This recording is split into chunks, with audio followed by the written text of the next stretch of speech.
सुगंधा और उसकी सास कांता के बीच एक अजीब सी जंग रहती थी। ये जंग थी किचन में कौन ज्यादा अच्छा काम करेगा और घर के सदस्यों के दिल जीतेगा। और उनकी इस जंग में हमेशा कुर्बान होते थे उनके दोनों पति। कैसे? आइए देखते हैं इस किचन पॉलिटिक्स की कहानी में। एक दिन किचन में, माँ जी, आज मैं बना रही हूँ मेथी की सब्जी। इस खाने से घर वालों के पेट की सारी समस्या खत्म हो जाएगी। और मैं बना रही हूँ तड़के वाली छाछ, जिसे पीते ही गैस की समस्या कभी नहीं होगी। दोनों अपने अपने खाने को लेकर टेबल पर पहुंच जाती हैं। तभी सुगंधा के ससुर उसकी बनाई सब्जी की तारीफ कर देते हैं। अरे वाह, मेथी की सब्जी भी बनी है, बड़ी ही स्वादिष्ट है। वाह बहू वाह। अरे बहू, लेकिन इसमें इतनी सारी मेथी बर्बाद करने की क्या जरूरत थी? देखिए माँ जी, ये तो वो मेथी है जो आप रात में भिगोकर सुबह उसका पानी पीती हैं, और जो मेथी फेंक देती हैं उसी से मैंने ये सब्जी बनाई है। अरे वाह बहू, तुमने तो बड़ा ही समझदारी का काम किया। बस अब क्या था, कांता जी का तो मानो ये सुनकर खून ही सूख गया। वो फैसला कर लेती है कि किसी भी तरह वो अपने खाने की तारीफ लेकर ही रहेगी और सुगंधा को किचन में उसकी कमियां गिनाएगी। कांता फ्रिज खोलकर देख रही होती है और फिर सुगंधा से कहती है, अरे बहू, ये क्या, पूरा फ्रिज गंदा पड़ा है। तभी वहाँ सुगंधा का पति आ जाता है। वो सुगंधा को डांट कर कहता है, सुगंधा, तुम्हें कितनी बार कह रखा है कि वायरस फैल रहा है, साफ सफाई का पूरा ख्याल रखना है, लेकिन तुम किचन में इतनी गंदगी रखोगी तो कैसे चलेगा। सुगंधा सास की तरफ देखती है जहाँ वो मुस्कुरा रही होती है।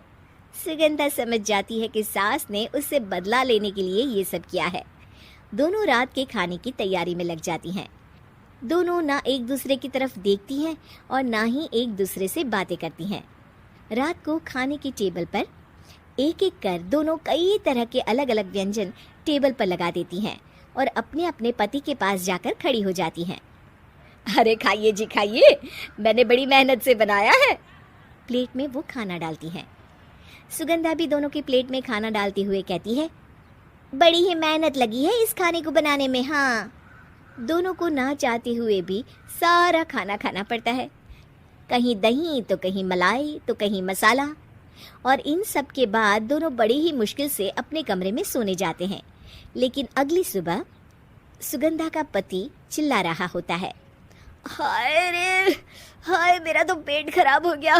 हाय माँ, बहुत दर्द हो रहा है। तो वहीं कांता के कमरे से भी कुछ ऐसी ही आवाज आने लगती है। हे भगवान, इस सास बहू की लड़ाई हमारी जान लेकर रहेगी। जाओ कोई डॉक्टर को बुला कर लाओ। डॉक्टर आते हैं। दोनों को देखकर कांता और सुगंधा से कहती हैं, देखिए, आप दोनों इन्हें खाने में हल्का ही दीजिएगा। हो सके तो रात का खाना जल्दी खाया करे और वॉक किया करे। इतना कहकर डॉक्टर वहां से चले जाते हैं।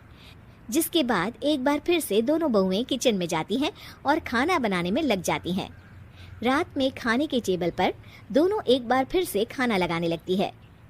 पापा जी, मैंने ये पतली मूंग की दाल की खिचड़ी के साथ ये पापड़ और पुदीने की चटनी भी बनाई है। अरे बहू, अभी अभी बेचारे पेट की बीमारी से गुजरे हैं। इतना भारी खाना तो डॉक्टर ने भी मना किया है ना। देखिए, मैंने आप दोनों के लिए सूप बनाया है। और दोनों उन लोगों की प्लेट में खाना डालने लगती हैं। तभी दोनों एक साथ बोल पड़ते हैं, बस करो, हमें माफ करो। हमें नहीं खाना इस घर में, ना खिचड़ी और ना ही सूप। हम इंसान हैं, एक वक्त में एक ही खाना खा सकते हैं। बस करो, हमें माफ करो। हमें नहीं खाना इस घर में, ना खिचड़ी और ना ही सूप। हम इंसान हैं, एक वक्त में एक ही खाना खा सकते हैं। इतना कहकर वो दोनों वहां से चले जाते हैं। कहानी का अंत। आप लोग उम्मीद कर रहे होंगे कि अंत में सब ठीक हो जाएगा। नहीं जनाब, अगर सास बहू के बीच सब ठीक हो जाए तो आप ये सीरीज देखे ही क्यों? तो मजा लीजिए इस चैनल में सास बहू से जुड़ी कहानियों का, क्योंकि ये ऐसा रिश्ता है जिसकी मिठास उसकी खटास में हमेशा ज्यादा ही रहती है।